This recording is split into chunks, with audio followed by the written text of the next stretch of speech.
முருகன் 2 கையில கொடுக்கிறவரோ 4 கையில கொடுக்கிறவரோ 6 கையில கொடுக்கிறவரோ கிடையாது.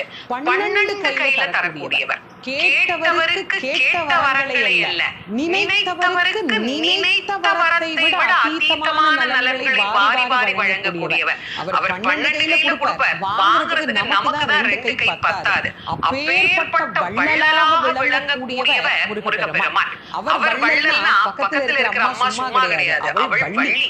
இவர் ஒன்று கொடுத்தா அந்த அம்மா 2 கொடுங்கன்பாளாம். அப்படி கணவனும் மனைவியும் போட்டி போட்டுக்கிட்டு நமக்கு கொடுக்க தயாரா இருக்கிறாங்க. வாங்குவதற்கு நாம் என்ன செய்ய வேண்டும்? அவரை நினைக்கணும். எப்படி நினைக்கணும்? அரை நிமிஷமாவது நினைக்கணும். அரை நிமிஷம் எப்படி நினைக்கணும்? எனக்கு கொடுப்பாரு, எனக்கு கொடுப்பாரு, எனக்கு கொடுப்பாருன்னு நினைக்க கூடாது. முருகப்பெருமானை உள்ளம் உருகி, அந்த உள்ளம் உருகுகிற போதே நமக்கு அப்படி கண்களில் இருந்து ஆனந்த கண்ணீர் அப்படியே பெருகும். அந்த கண்ணீர்